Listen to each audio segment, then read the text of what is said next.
um novo conceito de patriotismo.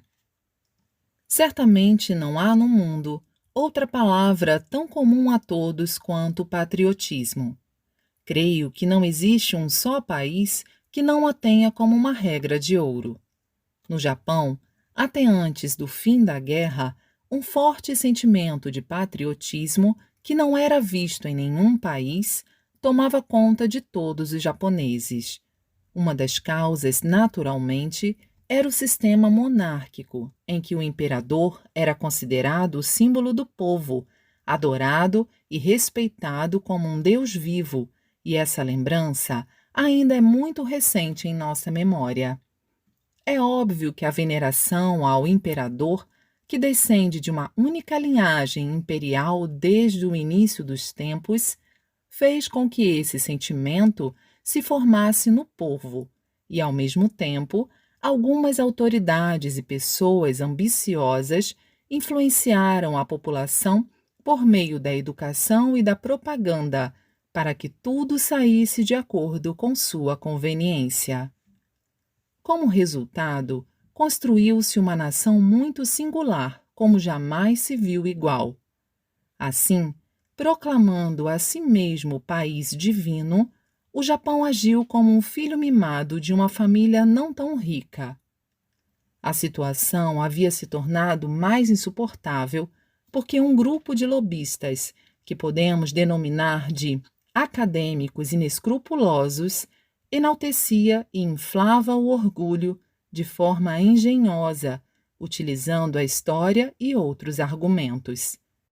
Assim, o sentimento de lealdade, de fidelidade e de patriotismo, quer queira, quer não, influenciou a nação, e o povo passou a não temer em oferecer tudo em prol do país e do imperador, até mesmo sacrificar a própria vida, considerando esse ato como o da mais elevada virtude.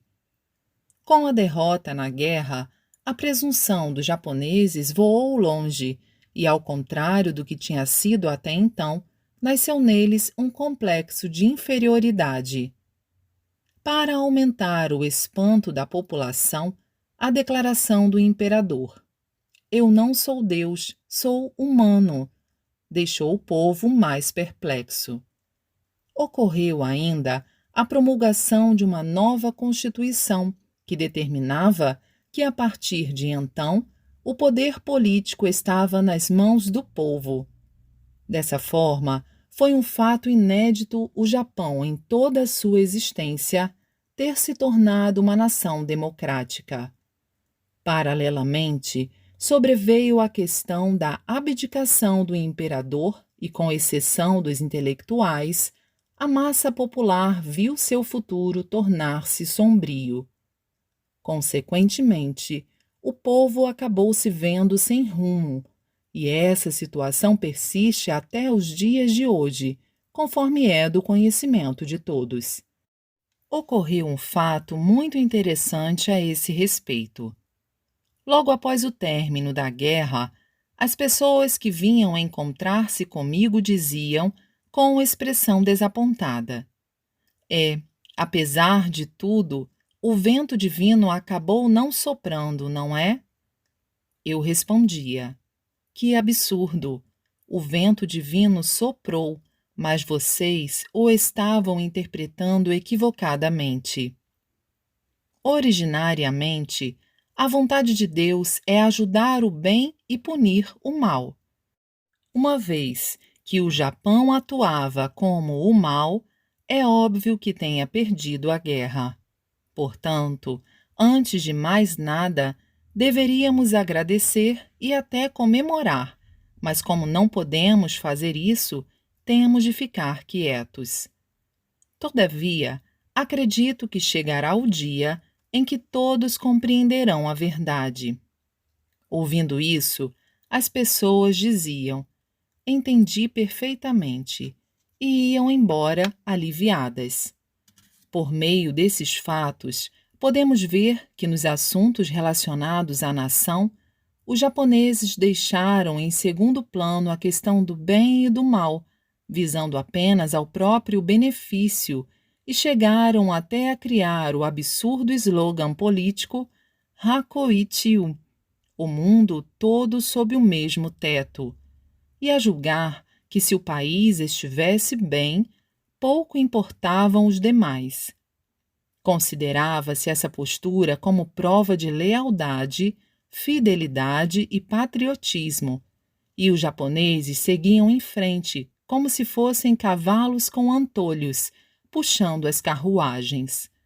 Desde aquela época, portanto, estavam sendo criadas as pavorosas raízes do mal.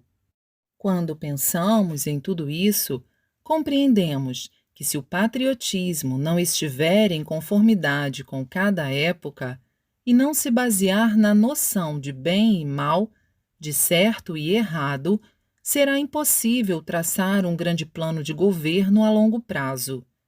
Sendo assim, vou referir-me ao patriotismo que estará de acordo com a futura era. Em termos mais claros, o fundamental é tornar Daijo o pensamento do Japão, que até hoje era Shoujo. Sintetizando, ampliar o amor ao mundo e à humanidade. Em outras palavras, por amar o Japão, deve-se amar o mundo. Afinal, atualmente, tudo está se tornando internacional e o isolamento e a indiferença já são ilusões do passado. Consequentemente, em termos concretos, daqui para frente, o patriotismo em nosso país deve consistir em assegurar a vida de nossos 90 milhões de irmãos e fazer do Japão uma nação moralmente justa e merecedora do respeito do mundo inteiro. A propósito, a discussão sobre o rearmamento está muito em voga.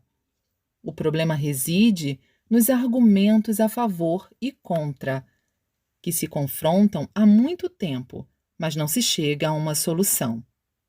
Entretanto, segundo meu ponto de vista, não se trata de um problema tão difícil assim.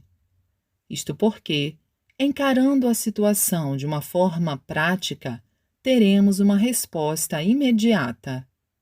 Em outras palavras, devemos abandonar o rearmamento se houver a garantia de que nenhum país invadirá o Japão.